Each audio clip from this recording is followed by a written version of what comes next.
தமிழ் மக்கள் அனைவருக்கும் வணக்கம். ஸோ இந்த வீடியோவில் ரெனால்ட் பல்ஸு இல்லைனா உங்களுக்கு நிசான் மைக்ரா அந்த வண்டியை வாங்கலாமான்ட்டு டீட்டெயிலாக சொல்லுங்கன்னு சப்ஸ்கிரைபர்ஸ் நிறைய பேர் நம்மகிட்ட கேட்டுகிட்டே இருந்தீங்க. அந்த வண்டியை யூஸ் பண்ணுற யூசர்ஸ் கிட்ட ஜென்யூனாக ரிவ்யூ கலெக்ட் பண்ணி இந்த வீடியோ உங்களுக்கு கொடுக்குறேன். ஸோ அந்த வண்டியை செகண்ட் ஹேண்டில் வாங்கணுன்ற ஐடியாவில் இருக்கவங்க இந்த வீடியோ ஸ்கிப் பண்ணாமல் கடைசி வரைக்கும் பாருங்கள். அதில் இருக்க ப்ளஸ் மைனஸ் எல்லாமே இந்த வீடியோவில் உங்களுக்கு கவர் பண்ணிடுவோம். இப்போ ரெனால்ட் பல்ஸாக இருக்கட்டும், நிசான் மைக்ராவாக இருக்கட்டும், உங்களுக்கு ஓவரால் எக்ஸ்டீரியரில் இருக்கிற மைன்யூட் சேஞ்சஸை தவிர இன்ஜின், உங்களுக்கு பேசிக்கான இருக்க பிளாட்ஃபார்ம், உங்களுக்கு எல்லா முக்கியமான பார்ட்ஸு, இன்டீரியர்ஸ் எல்லாமே வந்து சேம் தான். ஸோ இந்த வண்டி ரெண்டுத்துக்குமே இதோட ரிவ்யூ வந்து கண்டிப்பாக பொருந்தும்.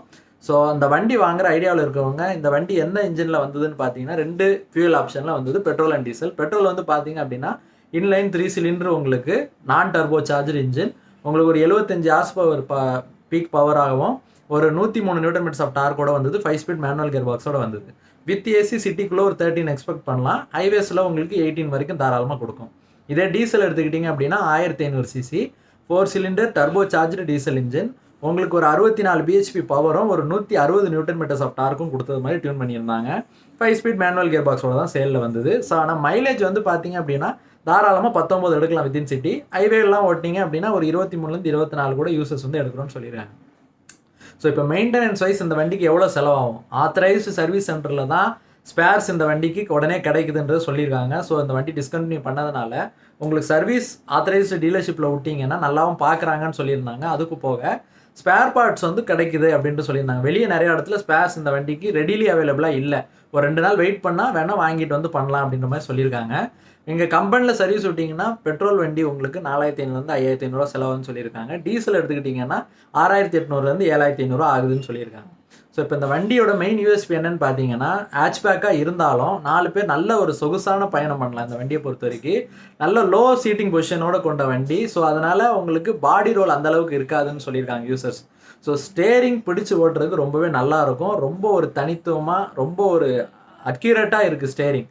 அது நம்ம வண்டி டிரைவ் பண்ணும்போதே தெரியும். ரொம்ப உங்களுக்கு சிட்டி ஸ்பீட்லேயும் ரொம்ப ஹெவியாக இருக்காது. வளைச்சு நெளிச்சு ஓட்டுறதுக்கு உங்களுக்கு ரொம்ப ஒரு சௌகரியமான ஒரு ஸ்டேரிங்னு சொல்லலாம். ஏசியோட பெர்ஃபார்மன்ஸ் ரொம்பவே நல்லா இருக்குன்னு சொல்லியிருந்தாங்க யூசர்ஸ். நாங்களும் டெஸ்ட் ட்ரைவ் பண்ணும்போது அதை ஃபீல் பண்ணோம்.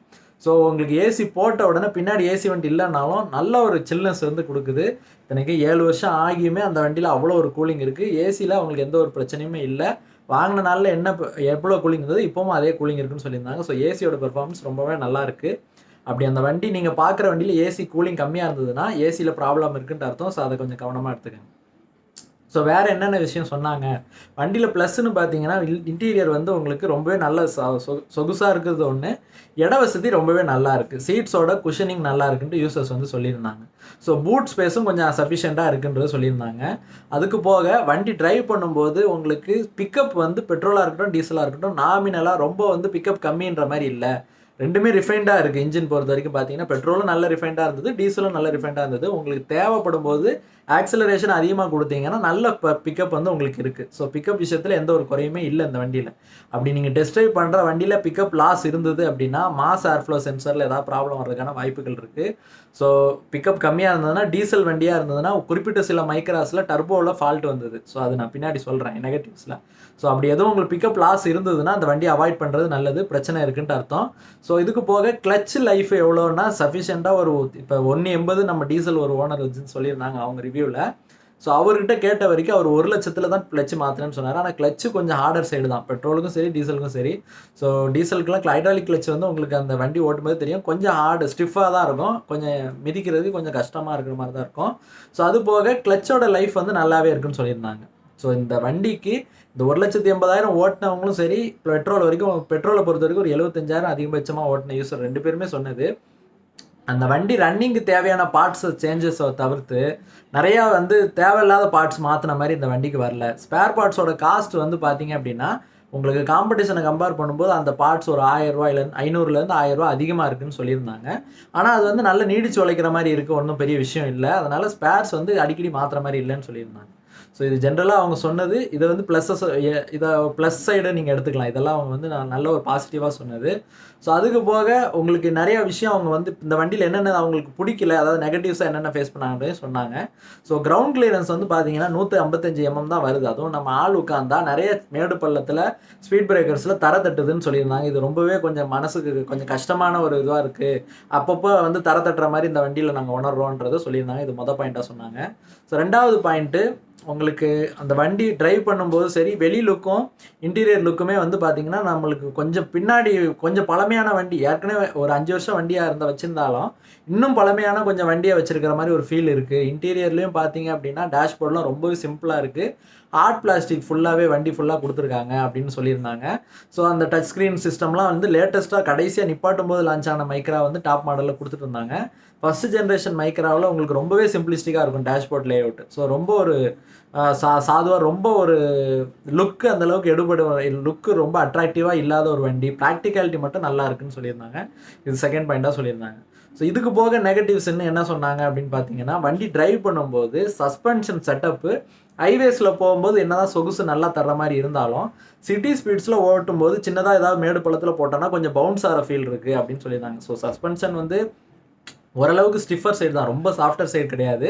அதனால் ஹைவேஸில் போகும்போது ரொம்பவே நல்லாயிருக்கும். ஸோ சிட்டி ஸ்பீட்ஸில் ஏதாவது பள்ளத்தில் வேகமாக போட்டிங்க அப்படின்னா தட்டுன்னு ஒரு சவுண்டு கேட்டு விழுந்த மாதிரி இருக்கும். ஸோ சஸ்பென்ஷன் செட்டப் வந்து கொஞ்சம் ஸ்டிஃபராக இருக்கிறது, கொஞ்சம் நெருடலாக இருக்குது அப்படின்னு சொல்லியிருந்தாங்க. ஸோ மாடல் எந்த மாடல்லேருந்து எந்த மாடல் வாங்கலான்னு என்ன கேட்டிங்கன்னா, நிப்பாட்டுறதுலேருந்து ஒரு 2 வருஷம் பழைய மாடல் பாருங்கள். அது 2015 மாடல் பாருங்கள். கொஞ்சம் உங்களுக்கு ஃபேஸ் லிஃப்ட் பண்ணி கொடுத்தாங்க. ஸோ அந்த மாடலில் நீங்கள் பார்த்து வாங்கினீங்கன்னா உங்களுக்கு ஓவரால் லுக்ஸும் கொஞ்சம் சேஞ்சஸ் இருந்தது. ஸோ இன்டீரியர் குவாலிட்டியும் அதில் ஃபஸ்ட் ஜென்ரேஷன் வந்த மைக்ராவில் இருக்கிற குறைகளை வந்து இதில் கொஞ்சம் சரி பண்ணி கொடுத்துருந்தாங்க. ஸோ அதுக்கு போக இந்த வண்டியில் இன்னொரு விஷயம் என்ன அப்படின்னு பார்த்தீங்கன்னா, இந்த ஃபேஸ் லிஃப்ட் மாடல் வாங்கும்போது உங்களுக்கு சஃபிஷியண்டான ஒரு ரீசேல் வேல்யூவும் இருக்கிறதுக்கான சான்சஸ் அதிகமாக இருக்குது நீங்கள் கொஞ்சம் ஃபியூச்சரில் விற்கும்போது. ஸோ இப்போ டீசல் எடுத்துக்கிட்டிங்க அப்படின்னா அதிகபட்சம் உங்களுக்கு சர்வீஸ் ஹிஸ்ட்ரியோட பக்காவாக வண்டி இருக்குது அப்படின்னா 75,000 80,000 கிலோமீட்டர்னா கூட நீங்கள் தைரியமாக வாங்கலாம். இதே பெட்ரோலாக இருந்ததுன்னா உங்களுக்கு ரன்னிங் அந்தளவுக்கு பண்ணியிருக்க மாட்டாங்க. அப்படின்னா கூட உங்களுக்கு ஒரு 55ன்றது அதிகபட்சமான கிலோமீட்டர்ஸ் வச்சு பாருங்கள். டிரைவபிலிட்டியில் எந்த ஒரு குறையும் இல்லைனாலும் ஸ்டேரிங் பாக்ஸில் கொஞ்சம் ப்ராப்ளம் வந்தது அப்படின்னு சொல்லியிருந்தேன். அந்த 1,80,000 கிலோமீட்டர் ஓட்டின கஸ்டமர் சொன்னார். ஸோ ஒரு 1,00,000லேருந்து ஸ்டேரிங் ரேக்கில் எனக்கு கொஞ்சம் பிரச்சனை வந்ததுன்னு சொன்னார். ஆனால் ஸ்டேரிங் ரேக்கில் ப்ராப்ளம் வந்து நான் சேஞ்ச் பண்ணல அப்படின்னு சொன்னார். ஸோ அந்த பார்ட்ஸ் சர்வீஸ் வந்து கொஞ்சம் அதிகமாக இருந்தது, லேபர்லாம் கொஞ்சம் எஃப்டியாக இருந்தது, கொஞ்சம் அதிகமாக போட்டாங்க அப்படின்னு சொன்னார். இதுக்கு போக டோர் ஓப்பன் பண்ணுற குரோம் டோர் ஹேண்டில்ஸ், இன்டீரியர்லேருந்து ஓப்பன் பண்ணுற டோர் ஹேண்டில்ஸ் வந்து இதில் 3 யூசர்ஸில் 2 யூசர் வந்து உடஞ்சி போச்சு, நாங்கள் அதை சேஞ்ச் பண்ணோன்னு சொன்னாங்க. அதுக்கு போக டோர்ஸில் வந்து உங்களுக்கு அந்த ரேட்லிங் சவுண்ட், அதாவது ஒரு பள்ளமேட்டில் ஓட்டும்போது நம்மளுக்கு கொஞ்சம் ஒரு குறிப்பிட்ட கிலோமீட்டருக்கு அப்புறம் லைட்டாக நாய்ஸ் வர்ற மாதிரி இருக்குது அப்படின்னு சொன்னாங்க. ஆனால் அது வந்து ஒரே ஒருத்தர் தான் சொன்னார். அந்த 1,80,000 ஓட்டினவர் வந்து சொன்னார், ஆனால் லைட்டாக ரேட்லிங் வருது அப்படின்னு சொன்னார். ஆனால் மெயின் யூஎஸ்பி என்ன சொன்னாங்கன்னா, நல்ல ஒரு மைலேஜ் தருது. அதுக்கு போக இந்த வண்டியோட இவ்வளோ ரஃப் யூஸ் பண்ணாலும் நல்ல ஒரு மைலேஜ் தரது பெரிய விஷயம்னு சொன்னாங்க. ஸோ இன்னொரு பாயிண்ட் என்ன சொன்னாங்கன்னு பார்த்தீங்கன்னா, டாப் மாடல் வச்சுருக்கிறவங்க இந்த டச் நம்ம புஷ் பட்டன் ஸ்டார்ட் சிஸ்டமோட வர்ற வண்டியில் ஒரு 4-5 வாட்டி இந்த ஒரு 5 வருஷத்தில் அந்த வண்டி புஷ் பட்டன் வந்து வேலை செய்யாமல் போச்சு அப்படின்றத சொல்லியிருந்தாங்க. ஸோ அதுக்கு வந்து கம்பெனிக்கிட்ட வந்து அந்த கீயை கோட் பண்ணி வாங்கணும். அதுக்கு அவங்க கம்பெனிலேருந்து 2 வாட்டி வர வச்சு தான் பார்த்தோம். அந்த மாதிரி பண்ணால் தான் வண்டி வந்து ஸ்டார்ட் ஆகிற மாதிரி ஒரு இக்கட்டான சூழ்நிலையில் நம்ம மாட்டிக்கிட்டோம்னு சொல்லியிருந்தாங்க. ஸோ இது வந்து கொஞ்சம் கவனிக்க வேண்டிய விஷயம். ஸோ இன்னொரு பாயிண்ட் என்ன சொன்னாங்கன்னா, ஒரு நாளடைவு ஆக ஆக எலக்ட்ரிக்கல்ஸில் கொஞ்சம் ப்ராப்ளம் வந்தது. கொஞ்சம் ஸ்விட்சஸ் எல்லாம் நம்மளுக்கு வந்து உள்ளே இருக்கிறதுல தன்னால் ஃபால்ட் வந்தது. பின்னாடி ஃபாக் லேம்பு தன்னால் எரியிற மாதிரி இருந்தது. அந்த மாதிரி ஒரு குறிப்பிட்ட சின்ன மைன்யூட்டான எலக்ட்ரிக்கல் ஃபால்ட் வந்ததுன்னு சொன்னாங்க.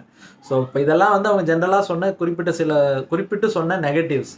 ஸோ ஓவரால் அந்த வண்டியை வாங்கணுன்னீங்கன்னா ஒரு ஜென்ரலாக நல்ல ஒரு ப்ராக்டிக்கலான காரு, உங்களுக்கு நல்ல ஒரு மைலேஜும் கொடுக்கக்கூடிய ஒரு வண்டி. டீசல் எடுத்துக்கிட்டிங்கனாலும் சரி, பெட்ரோலும் உங்களுக்கு சஃபிஷியண்டான மைலேஜ் கொடுக்கும். ஸோ உங்களுக்கு வண்டியை டெஸ்ட் ட்ரைவ் பண்ணி பாருங்கள். உங்களுக்கு எதுவும் ஒரு குறை இருக்குது, உங்களுக்கு வந்து நல்ல ஒரு திருப்தியாக இருந்தால் மட்டும் வண்டியை மூவ் பண்ணுறது நல்லது.